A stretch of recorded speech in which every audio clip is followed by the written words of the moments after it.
মোথাবাড়ি কাণ্ডে জামিন খারিজ হলো অভিযুক্তদের। মোফাক্কারুল ইসলাম সহ 52 জন অভিযুক্তের জামিন খারিজ করলো এনআইএর আদালত। ঠিক কি নির্দেশ আদালতে জানবো। আবির দত্ত এই মুহূর্তে টেলিফোনে রয়েছেন আমাদের সঙ্গে। আবির, অভিযুক্তদের জামিন খারিজ করে ঠিক কি নির্দেশ এনআইএর আদালতে? দেখো, তোমাকে জানাবো যে মোথাবাড়ির অশান্তি যে ঘটনা, সেই ঘটনার যে 12টি কেসের তদন্ত ইতিমধ্যে রেজিস্টার করে শুরু করে দিয়েছে এনআইএ। সেই মামলাতে একটি মামলা শুনানি আজকে ছিল এবং সেখানে মোফাক্কিরুল, যাকে গ্রেপ্তার করা হয়েছিল এবং পরবর্তীকালে এনআইএ তরফ থেকে হেফাজতে তাকে নেওয়া হয়, অন্য একটি মামলায় মোফাক্কিরুল সহ 52 জন অভিযুক্তের জামিনের আবেদন করা হয়েছিল এবং সেই আবেদনের বিরোধিতা করে এনআইএ এবং আদালতের সওয়াল জবাবের পর মোফাক্কিরুল সহ 52 জন অভিযুক্তের জামিন খারিজ করলো এনআইএ আদালত। 13ই মে পর্যন্ত তাদেরকে জেলে হেফাজতে নির্দেশ দেওয়া হয়েছে বলে জানা যাচ্ছে আদালত সূত্রে।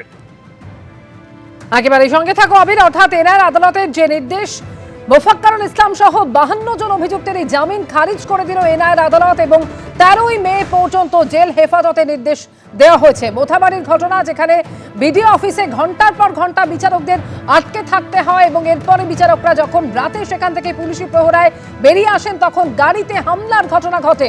সেই ঘটনায় মোফাক্কারুল ইসলাম সহ যাদেরকে গ্রেফতার করা হয়েছিল তাদের, অর্থাৎ 52 জন অভিযুক্তেরই জামিন খারিজ করে দিল এনআইএর আদালত এবং 13ই মে পর্যন্ত জেল হেফাজত হলো প্রত্যেকের।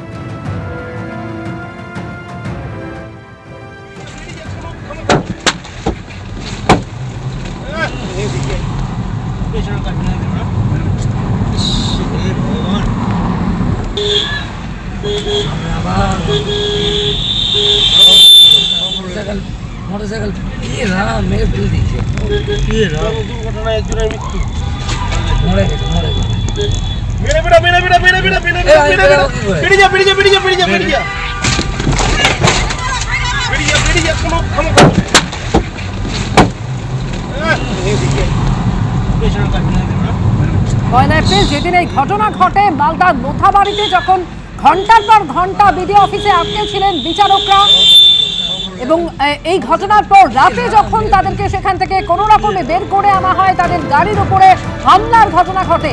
আরো একবার টেলিফোনে কথা বলবো, আমাদের প্রতিনিধি আবির দত্ত রয়েছেন। আবির, আরো একবার জানতে চাইবো আদালতের এই নির্দেশ সম্পর্কে।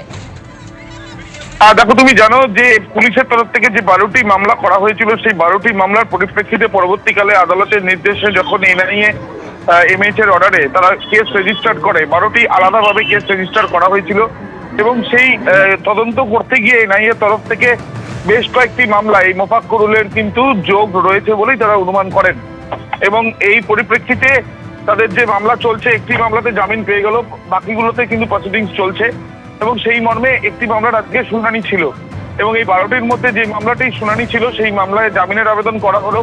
সেই জামিনের আবেদন বিরোধিতা করে সওয়াল করে এনআইএ স্পেশাল পিপি এবং তারপরে যেটা দেখা যায় যে 52 জন মোফাক্কিরুল সহ 52 জনের কিন্তু জেল হেফাজতের নির্দেশ দেওয়া হয়েছে আদালতের তরফ থেকে।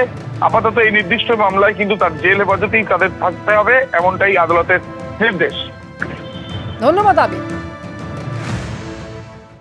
এবিপি আনন্দ, এগিয়ে থাকে, এগিয়ে রাখে।